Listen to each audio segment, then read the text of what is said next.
you're not bad at communication, your nervous system thinks you're in danger. So, welcome back to Raw and Reconnected, the podcast where we talk about sex, relationships, nervous system, emotional chaos, and the absolutely unhinged things humans do when they like each other.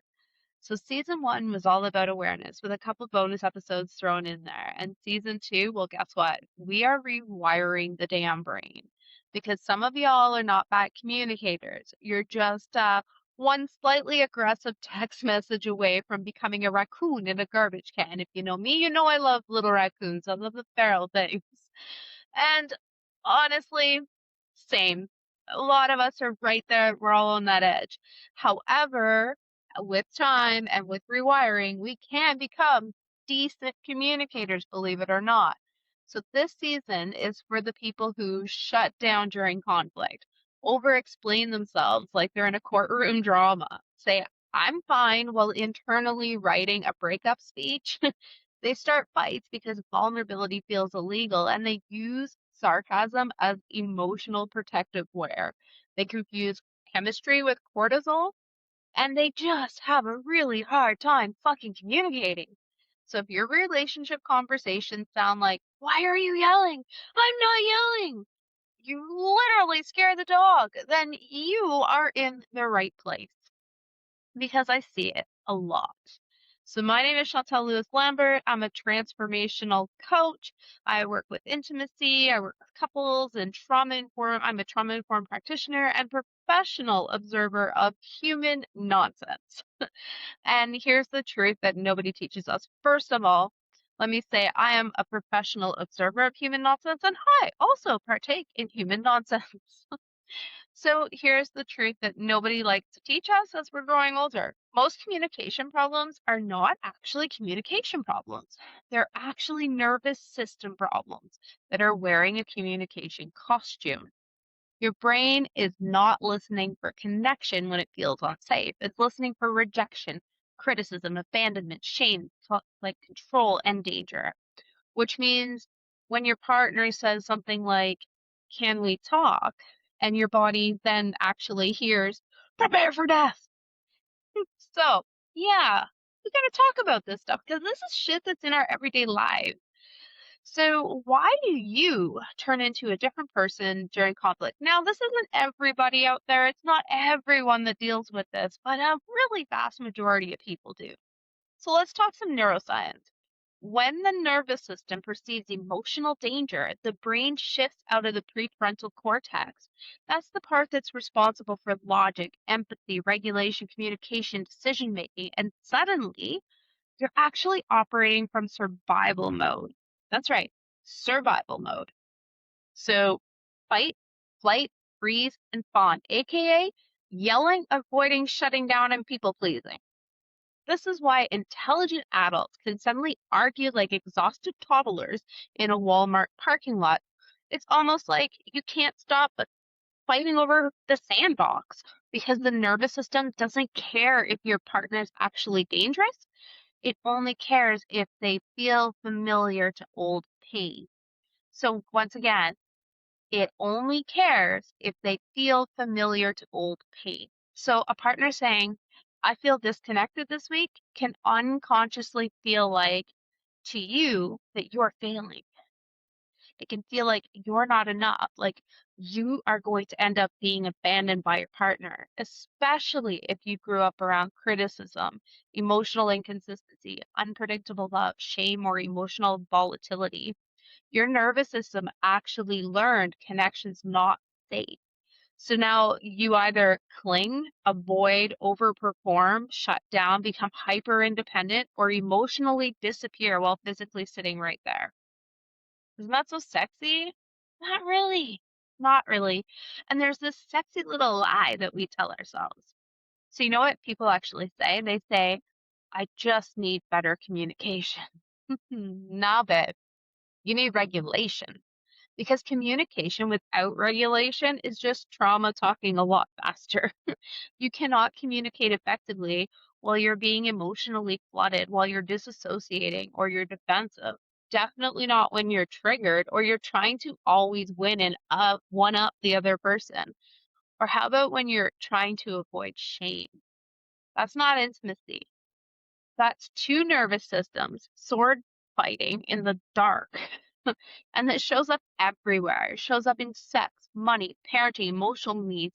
It shows up in your initiation for intimacy, affection. It shows up in your texting, your silence, your tone, and literally how someone breathes near you.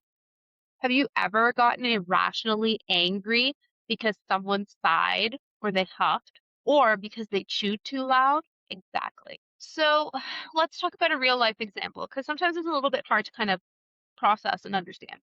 So let's make this painfully real. So a woman says, I wish we spent more quality time together. Pretty simple, right? However, if her partner grew up feeling like he was never enough and his nervous system was always activated, she may actually hear the reason why we don't spend enough time together is because you're failing. You disappoint people.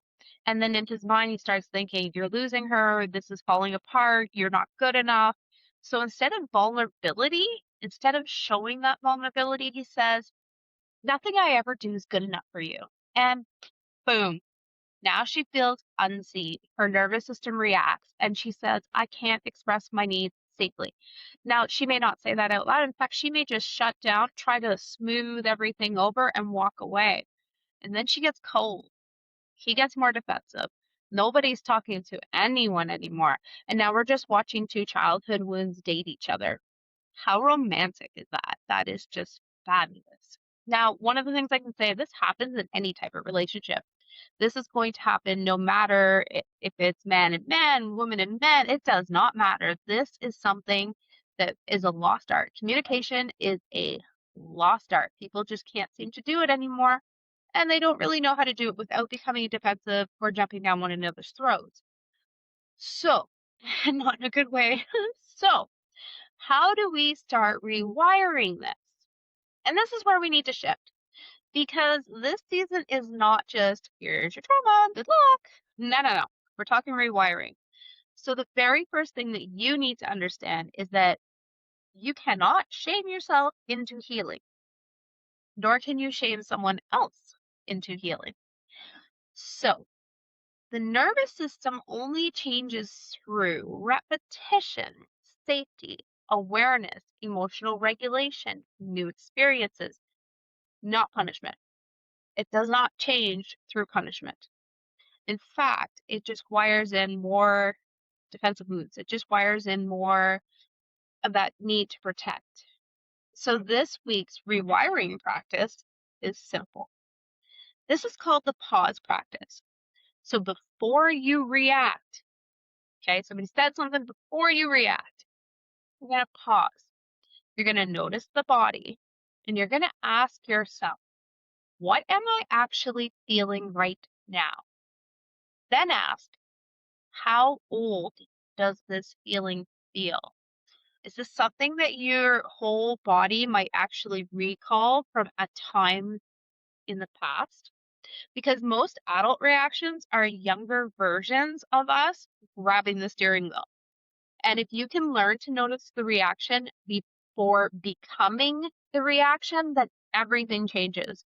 Your relationships, your communication, your sex life, your confidence, your emotional safety, everything. Because sex, desire, and communication, they are all intertwined.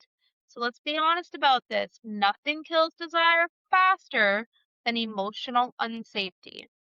You cannot build deep intimacy with someone you emotionally are braced against. You cannot build deep intimacy if you are walking on eggshells all the time when you're with this person, especially for women. But it also goes for men. Women are tend to be able to talk about it more often, so this is why people think it's especially for women. However, throughout my practice, I've actually have begun to notice that many men really struggle with this as well. Because if the nervous system feels criticized, unseen, emotionally abandoned, pressured, unsafe, then the brain actually deprioritizes desire because the brain sees stress and intimacy as competing systems. And that is why some people will say, I love my partner, but I don't feel desire anymore. And sometimes the nervous system is just exhausted, absolutely exhausted. And no amount of what you do in text will override the chronic emotional disconnection. Sorry, just doesn't work that way. So, in closing, this season we're going to be getting into nervous system rewiring, emotional safety, conflict patterns, attachment dynamics a little bit more. We're going to talk about that. We talk about sex in the brain and why couples stop touching one another. Also, emotional shutdown and resentment. Then, of course, we have to get into the masculine and feminine dynamics, as well as desire, trauma bonding, emotional regulation, and how to stop sabotaging connection when you actually want love. Because healing is not becoming perfect, it's becoming conscious enough to choose differently. And if you're listening to this realizing, oh, maybe I'm not crazy, maybe my nervous system is just exhausted. Good, because that awareness changes everything. So, again, this is Raw and Reconnected. Real talk, no shame, no bullshit. And remember, your brain learned survival. Now we need to teach it connection. So, again, this is all about, learning. It's all about changing. It's all about rewiring. And it's also about the messy, messy magic of being human. So, I shall see you in episode 2.